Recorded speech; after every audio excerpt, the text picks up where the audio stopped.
नेपाल में अब भारतीयों को नहीं मिलेगी एंट्री। बालिन सरकार ने बड़ा फैसला लिया है। वहीं सरकार के इस फैसले से सीमावर्ती इलाकों में अफरा तफरी का माहौल देखने को मिल रहा है। लोगों की लंबी लंबी कतारें देखी जा रही, लेकिन सवाल है कि आखिर क्यों भारत और नेपाल के बीच दशकों पुरानी रोटी बेटी के संबंधों के बीच नई दीवार खड़ी हो गई है। क्या है इसके पीछे की वजह, आज के इस वीडियो में हम विस्तार से आपको बताएंगे। नमस्कार, आप देख रहे हैं एरना और मेरा नाम है श्रेया रतन। दरअसल नेपाल सरकार ने भारत नेपाल सीमा पर आवाजाही को लेकर बड़ा फैसला लिया है।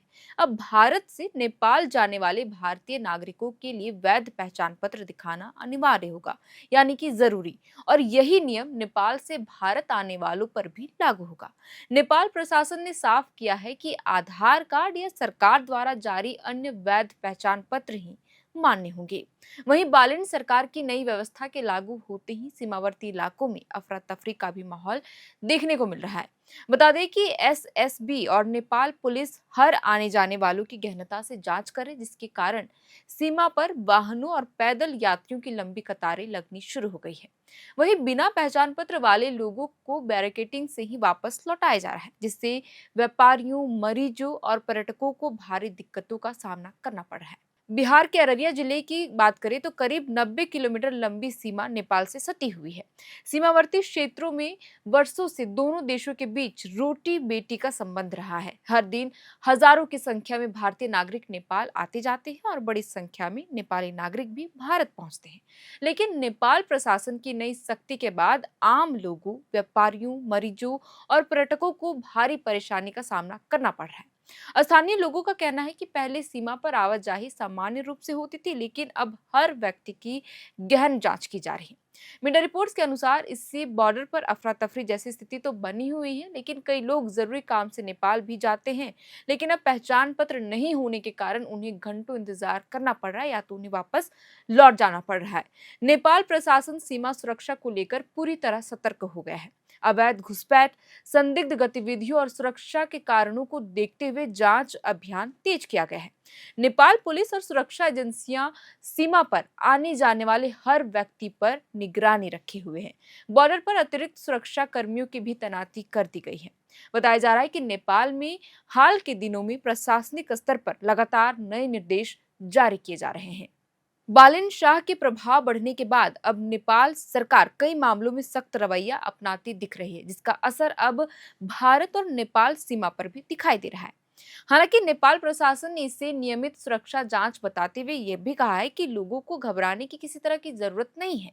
प्रशासन का कहना है कि सीमा की सुरक्षा और व्यवस्था बनाए रखने के उद्देश्य से ही यह कदम उठाया गया है। इसके बावजूद सीमावर्ती इलाकों में रहने वाले लोगों के बीच चिंता का माहौल बना हुआ है, क्योंकि रोजमर्रा की जिंदगी और व्यापार पर इसका सीधा असर पड़ रहा है। इधर कई मीडिया का कहना है कि नेपाल सीमा के रास्ते चीनी नागरिकों की संदिग्ध घुसपैठ की घटनाओं को देखते हुए ही बिहार, उत्तर प्रदेश के सीमावर्ती जिलों में पुलिस और एसएसबी को अलर्ट किया गया है। बेतिया, पूर्वी चंपारण, सीतामढ़ी, दरभंगा और मधुबनी समेत कई जिलों में होटल और लॉज की नियमित जांच के निर्देश दे दिए गए हैं। दरअसल कुछ दिन पहले अररिया के जेगबानी बॉर्डर से एक चीनी नागरिक बिना वैध दस्तावेज के भारत में प्रवेश करते हुए पकड़ा गया था।